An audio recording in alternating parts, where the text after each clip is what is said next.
ഈ കടുത്ത വേനലിൽ ഫാനിൻ്റെ ചുവട്ടിലിരുന്നാൽ എന്താ ചൂടല്ലേ, നല്ല ചൂട് കാറ്റാണ് താഴേക്ക് വരുന്നത്. എന്നാൽ ഒരു അലൂമിനിയം പാത്രത്തിൽ കുറച്ച് ഐസ് ഇട്ട് ഫാനിൻ്റെ താഴെ അല്ലെങ്കിൽ ടേബിൾ ഫാനിൻ്റെ ഫ്രണ്ടിലൊക്കെ വെച്ച് കഴിഞ്ഞിട്ടുണ്ടെങ്കിൽ നല്ല തണുത്ത കാറ്റ് വരുമെന്ന് പലരും പറഞ്ഞ് ഞാൻ കേട്ടിട്ടുണ്ട്. എങ്കിൽ അതൊന്ന് പരീക്ഷിക്കണമെന്നുള്ള രീതിയിലാണ് ഞാനിങ്ങനെ ഒരു അലൂമിനിയം കലത്തിൽ കുറച്ച് ഐസ് എടുത്ത് വെച്ചത് കേട്ടോ. കറണ്ട് ബില്ല് പേടിച്ച് AC ഇല്ലാത്ത മലയാളികൾക്ക് ഇതാ ഒരു സന്തോഷ വാർത്ത. നമ്മുടെ പഴയ അലൂമിനിയം ഉരുളി അല്ലെങ്കിൽ അലൂമിനിയം കലമൊക്കെ ഉണ്ടെങ്കിൽ കുറച്ച് ഐസ് ഇതേ രീതിയിൽ ഇട്ട് വെച്ചിട്ടുണ്ടെങ്കിൽ നമ്മുടെ മുറിയൊക്കെ നല്ല AC പോലെ തന്നെ തണുപ്പുള്ളതാക്കി എടുക്കാം. അലൂമിനിയം പാത്രത്തിൽ ഐസ് ഇട്ട് ഫാനിൻ്റെ താഴെ വെച്ചാൽ ഒരു നാടൻ എയർ കൂളർ ഇഫക്റ്റ് കിട്ടും. അലൂമിനിയം ലോഹം ചൂടിനെയും തണുപ്പിനെയും വേഗത്തിൽ കടത്തിവിടുന്ന ഒന്നാണ്. അതുകൊണ്ട് പാത്രത്തിനുള്ളിലെ ഐസിൻ്റെ തണുപ്പ് പെട്ടെന്ന് പാത്രത്തിൻ്റെ പുറം ഭാഗത്തേക്ക് എത്തിക്കുന്നു. ഫാനിൽ നിന്നുള്ള കാറ്റ് ഈ തണുത്ത പാത്രത്തിൽ തട്ടി വരുമ്പോൾ വായുവിലെ ചൂട് കുറയുകയും നമ്മൾക്ക് തണുപ്പുള്ള കാറ്റ് ലഭിക്കുകയും ചെയ്യും. പാത്രത്തിന് ചുറ്റുമുള്ള വായു തണുക്കുമ്പോൾ അതിലെ നീരാവി വെള്ളത്തുള്ളികളായി പാത്രത്തിന് പുറത്ത് പറ്റിപ്പിടിച്ചിരിക്കും. ഇത് മുറിയിലെ ഈർപ്പം കൂട്ടാൻ കാരണമാകും. ശരിക്കും പറഞ്ഞിട്ടുണ്ടെങ്കിൽ ഇതൊരു വലിയ മുറിയൊന്നും തണുപ്പിക്കാൻ പറ്റത്തൊന്നുമില്ല കേട്ടോ. നമ്മൾ ഒരു ചെറിയ സാധാ ഒരു മുറിയൊക്കെ ആണെങ്കിൽ നന്നായിട്ട് നമുക്ക് തണുപ്പ് അനുഭവപ്പെടുന്നുണ്ട്. അതേപോലെ തന്നെ നമ്മൾ പാത്രത്തിന് തൊട്ടടുത്തിരുന്നാൽ മാത്രമാണ് ഈ തണുപ്പ് കൂടുതൽ അനുഭവപ്പെടുകയുള്ളൂ. ഫാനിലെ കാറ്റ് നേരിട്ട് ഐസിലടിക്കുമ്പോൾ അത് വളരെ വേഗത്തിൽ ഉരുകി വെള്ളവുമാവും.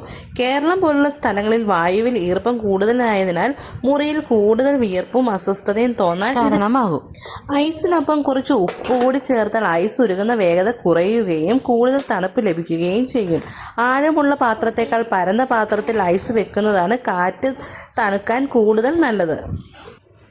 അതേപോലെ തന്നെ ടേബിൾ ഫാനിൻ്റെ തൊട്ട് മുന്നിൽ പരന്നൊരു പാത്രത്തിൽ ഐസ് കട്ടകൾ വെക്കുകയാണെങ്കിൽ നമ്മൾ ഫാൻ ഓൺ ആക്കുമ്പോൾ ഫാനിൽ നിന്നുള്ള കാറ്റ് ഈ ഐസിന് മുകളിലൂടെ വരുമ്പോൾ മുറിക്ക് നല്ല തണുപ്പുള്ള കാറ്റ് ലഭിക്കും കേട്ടോ.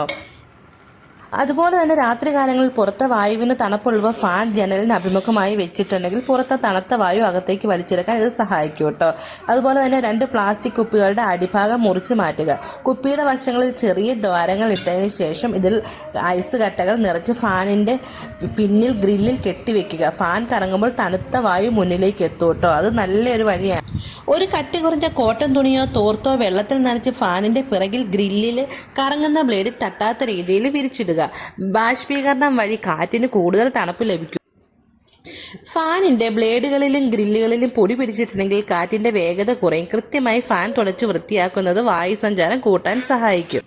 പിന്നെ നമ്മൾ പ്രത്യേകം ശ്രദ്ധിക്കേണ്ട കാര്യമുണ്ട് കേട്ടോ. ഐസോ വെള്ളമോ ഉപയോഗിക്കുമ്പോൾ ഫാനിൻ്റെ മോട്ടറിലോ സ്വിച്ചിലോ വെള്ളം നനയാതെ പ്രത്യേകം ശ്രദ്ധിക്കണം. ഷോക്ക് ഏൽക്കാനുള്ള സാധ്യത ഒഴിവാക്കാൻ ഇത് അത്യാവശ്യമാണ്. മുറിക്കകത്തെ ചൂടുവായു പുറത്തു പോയാൽ മാത്രമേ ഫാൻ കാറ്റിന് തണുപ്പ് കിട്ടൂ. ഫാൻ പ്രവർത്തിക്കുമ്പോൾ മുറിയുടെ വിപരീത ദിശയിലുള്ള ജനലുകൾ തുറന്നിടുക. ഇത് വായുസഞ്ചാരം വർദ്ധിപ്പിക്കുകയും ചൂടുവായുവിനെ പുറന്തള്ളാൻ സഹായിക്കുകയും ചെയ്യും. തറയിൽ വെള്ളമൊഴിച്ച് തുടയ്ക്കുന്നത് മുറിയിലെ താപനില കുറയ്ക്കാൻ സഹായിക്കും. ഈ ഈർപ്പമുള്ള വായു ഫാൻ വലിച്ചെടുക്കുമ്പോൾ സ്വാഭാവികമായ ഒരു തണുപ്പ് അനുഭവപ്പെടും. ജനലിനോട് ചേർന്നാണ് ഫാൻ വെക്കുന്നതെങ്കിൽ ജനലിലെ കർട്ടനുകളിൽ അല്പം വെള്ളം തളിക്കുക. പുറത്തു നിന്നുള്ള കാറ്റ് ഈ നനഞ്ഞ കർട്ടനിലൂടെ വരുമ്പോൾ എയർ കണ്ടീഷണറിന് സമാനമായ തണുപ്പ് ലഭിക്കും. ഫാൻ തറനിരപ്പിൽ നിന്ന് അല്പം ഉയരത്തിൽ വെക്കുന്നതാണ് നല്ലത്. കാരണം ചൂടുള്ള വായു എപ്പോഴും മുകളിലേക്കും തണുത്ത വായു താഴെയുമാണ് ഉണ്ടാവുക. ഫാൻ അല്പം ഉയരത്തിൽ വെച്ച് തറയിലേക്ക് അഭിമുഖമായി കാറ്റ് കിട്ടുന്ന രീതിയിൽ ക്രമീകരിച്ചാൽ പെട്ടെന്ന് തണുപ്പ് ലഭിക്കും.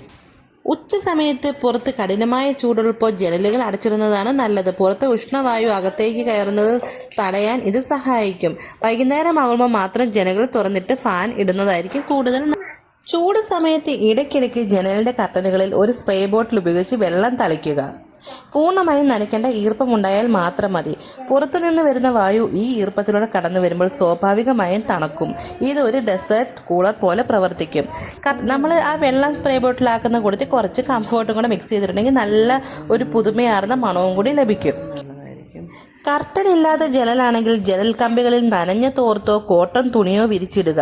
ഫാൻ ഈ ജനലിന് അഭിമുഖമായി വെച്ചാൽ തണുത്ത കാറ്റ് മുറിയിൽ സാമ്പത്തികമായി സാധിക്കുമെങ്കിൽ ജനലുകളിൽ രാമച്ചം കൊണ്ടുണ്ടാക്കിയ മാറ്റുകൾ തൂക്കിയിടാം. ഇതിൽ അല്പം വെള്ളം തളിച്ചാൽ മുറിയിൽ നല്ല തണുപ്പും നല്ല സുഗന്ധവും ലഭിക്കും. ഈ ചൂടുകാലത്ത് നിങ്ങൾക്ക് ഈ വീഡിയോ വളരെ ഉപകാരപ്രദമായെന്ന് കരുതുന്നു.